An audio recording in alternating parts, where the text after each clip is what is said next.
Oh yeah, this is just great. Another nouveau riche food influencer is going to stand in front of his $15,000 new stainless steel refrigerator, and he's going to lecture you about how to cook more economically. Wow, does anybody need that? I don't think so. Nobody needs that. Nobody wants that. So let's just not do it, right? But seeing as how we're both already here, I suppose let's just do it. Yes, I did just have to replace the refrigerator. Yes, it did cost $15,000. No, I do not think it is worth it, but I'll tell you why I did it anyway at the end of this video. There is a perennial internet discourse that bubbles up every now and then where people simply observe that if you were to try to cook all of your meals at home in the way that somebody like me generally cooks on the internet, that you would rapidly go broke. And that is true. That is definitely a true thing. You would go broke if you tried to cook fancy meals at home for every single meal of the day. And from this, some people end up concluding that it might just be cheaper for you to simply eat out for most of your meals. Indeed, there are lots of options for inexpensive takeout these days from which you can feed yourself really, really well for not that much money. How's that takeout there, honey? It's delicious. Do you remember what it cost? $14, I think. Yeah, that's not bad. Indeed, if I were to try to recreate that little takeout meal for Lauren at home, it would probably cost me way more than $14. That does not mean, however, that eating at home is more expensive than eating out. You just can't expect to eat the same way when you eat at home and also save money. Look at this crayfish. He's almost big enough to eat at home right now, but I'm not going to because I like him. He's kind of like a dog. Come on, you want to be fed? Come on. You want to come out? Here. Come on. Here. You don't have to be scared. Here we go. Come get your food. Anyway, economical restaurant food will always be different from economical home cooking because restaurants benefit from different economies of scale. I mean, for example, think about how I make pizza at home. Like, what I normally do is I take my oven, I turn it up to its maximum temperature, I put the pizza stone or the pizza steel in there to heat up with the oven, and then I leave it there at that maximum temperature for a long time, half an hour, or maybe even a whole hour to really heat up that stone or that steel. You get a pretty nice result, but it is outrageously inefficient in terms of energy cost for getting like one pizza out of your oven. And if you're wondering if I have trouble sleeping at night knowing that I've encouraged so many people to be so wasteful with finite planetary resources, you'd be right about that. I do have trouble sleeping at night. I'm gonna microwave this water, you'll see why. When I cook pizza at the restaurant at Status Dough here in Knoxville, Tennessee, yes, pizza is still coming to Status Dough. It's been delayed due to physical plant issues, but we are coming online soon, and we'll talk about that soon. Anyway, when I do pizza in the oven at Status Dough, what we do is we heat up the oven once, and then we run lots and lots and lots of pizzas through it. And yeah, we have to keep powering the oven as we do that, but it is far more energy efficient to make 100 pizzas out of a hot oven than it is to make one pizza out of a hot oven, because you got to get it up to that temperature either way. And it's the same thing with ingredients. Restaurants don't buy just like one onion or whatever. They buy a whole bag of onions, and they break them down, and then they're able to make a whole bunch of different things out of just that one purchase. Whereas you're just buying one onion, it's much less efficient. The most efficient way to source ingredients at home is to look inside your own pantry. Even though you might not want to eat any of these things that you bought a long time ago, they have the advantage of already being owned by you. And of course, dry goods like these beans are generally very inexpensive because they keep for so long and they're easy to transport because they're not delicate like fresh produce. This 1 pound, half a kilo of dried beans was $1.50 at the Kroger this morning. Pretty good deal. And if you're in a rush to soften them up, you can speed soak them in hot water. Rice and beans is like the official food of poor people in the Western Hemisphere for a reason. It is incredibly delicious and incredibly nutritious. You could eat pretty much just this and get by reasonably fine, as long as you have a few fresh vegetables and such in the mix. One of the many reasons why beans and rice generally has at least one onion in it is that onion is really rich in vitamin C.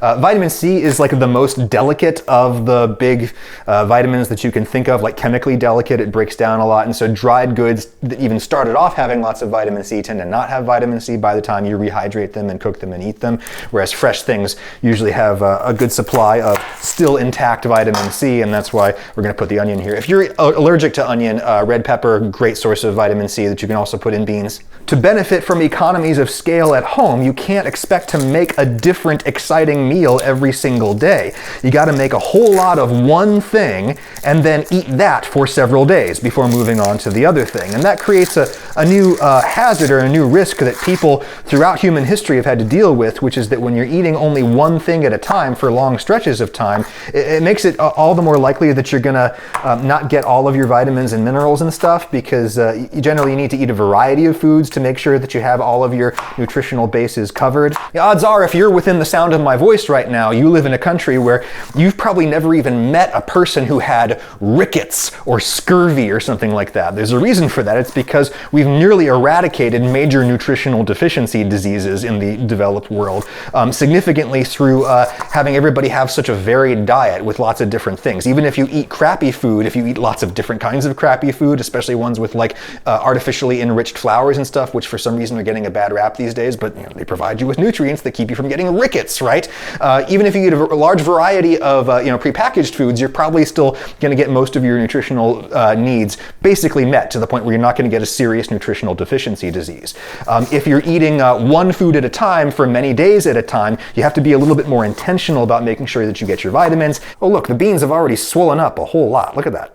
Yeah, if you ate rice and beans without any fresh produce in it, gradually you would get scurvy, which is something that people aboard ships where they didn't have access to fresh produce, that's something they found out the hard way, right? Thanks to advances in science and technology, now we can find out all kinds of important things about our health the easy way. And one of the easy ways is Lumen, sponsor of this video. Lumen is the world's first handheld metabolic coach. It's basically a miniaturized version of a thing from medicine that they call a metabolic cart. You breathe into it, and based upon the concentration, relative concentration of CO2 in your breath, it can tell what percentage of the energy that you're burning at that moment is carbs versus fats. All right, I'm mostly burning carbs right now. That's not surprising because I've already done my workout and had my breakfast today, so I'm still processing my food, and that's generally going to be an indication that you're burning more carbs than fat, unless you've had like a super high fat meal.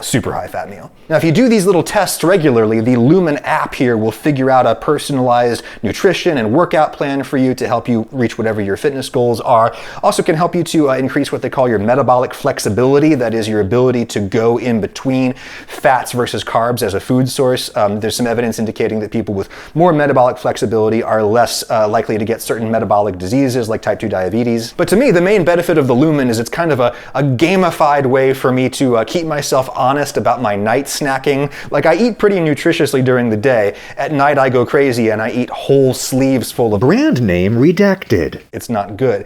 And if I do that, I'll wake up the next morning and on an empty stomach I'll do my Lumen test and I will still be burning primarily carbs and not fats. And that's an indication that I ate way too many carbs last night.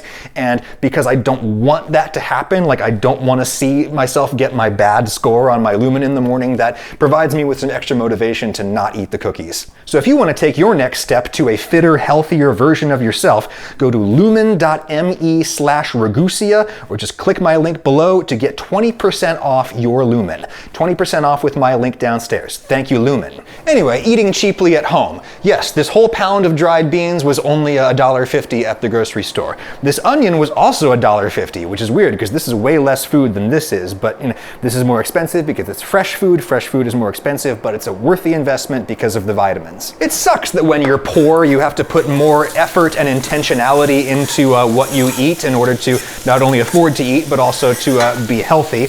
That sucks. I mean, you might not think that I know anything about that, me being a rich food YouTuber, but I'll remind you that I was poor before I was rich, and that was only like 6 years ago, so I used to be right there with you. Being poor sucks. It sucks that when you're poor, you can't have like a new and interesting meal every day of the week. You have to eat like the same thing for days on end. That's not very nice. It's just kind of a reality, right? And of course, the fact that it sucks to be poor is at least a little bit by design. Personally, I'm kind of glad that I live in an economic system that incentivizes people to work hard and or be more inventive and to make more money, because when they make more money, they get to eat more interesting food, among other things. And it's good to have an economic system that incentivizes either working harder or working smarter. I also have a personal political belief that tells me that I think that kind of the fruits, it see, it's a fruit, not a vegetable. That the fruits of our economic system should probably be distributed more equitably than they are right now. I don't think that poor people should have to eat as Spartan as they do right now, but because, you know, things are the way they are, I'm going to show you how to make these beans. I will say green bell peppers are usually a lot less expensive than the red ones. You could do a green one, or you could skip it entirely. You know, I think this was like a $2 pepper, which is kind of a lot. Like, we got plenty of vitamin C from the onion. We're not going to get scurvy.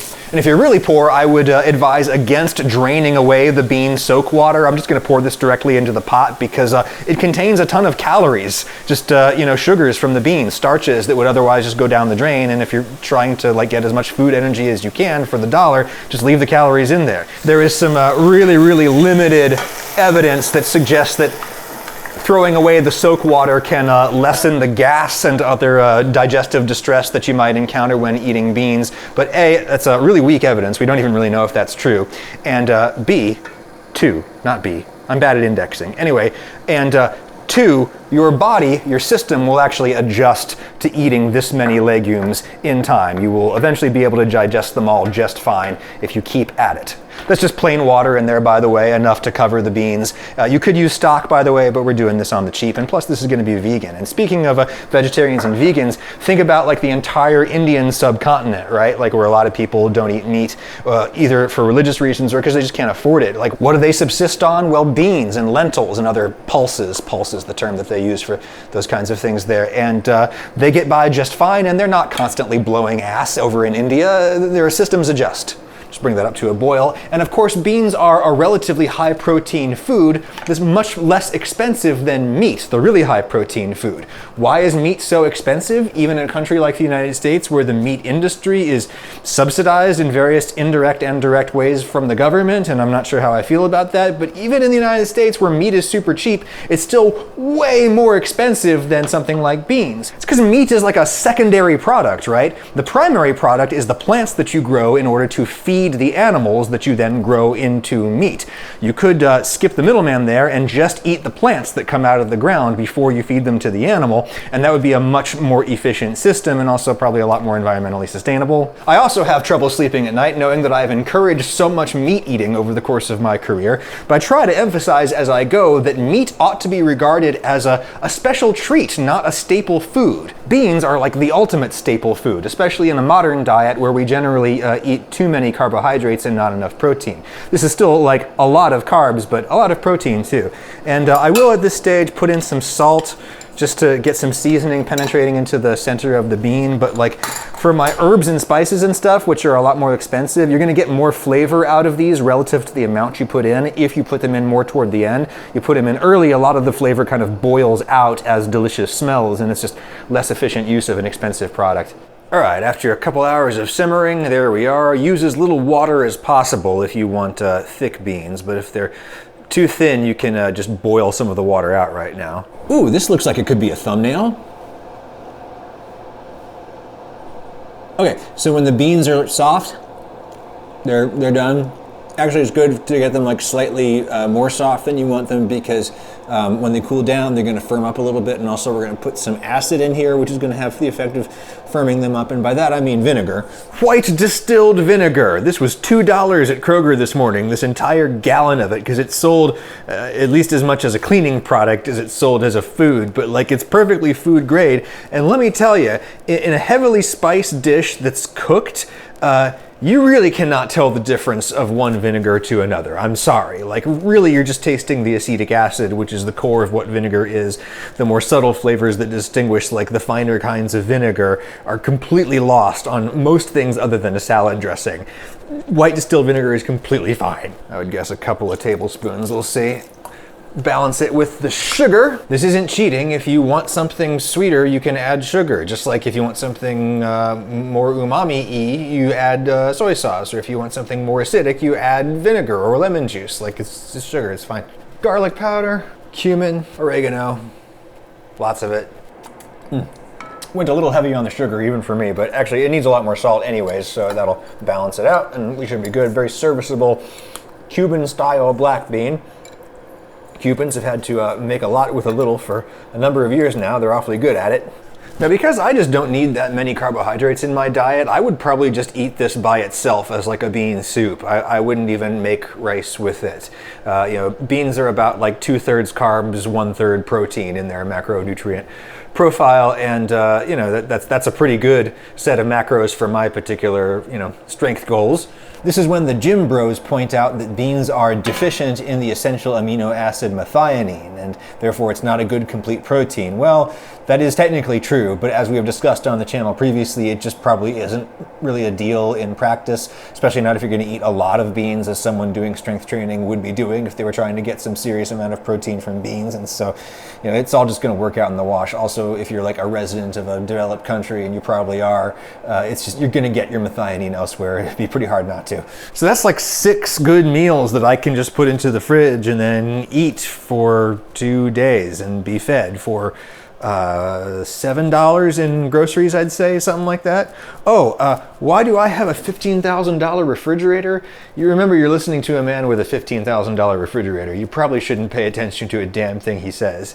And honestly, I'm kind of freaked out about it, but it's kind of a good example about how once you start spending money, it can end up leading you into spending more money in ways that you would not have expected and not even wanted to. And here it is. So we bought this house. It came with a really, really fancy refrigerator, but it was from the year 2000. It was really old and it was dying rapidly, and so we had to replace it.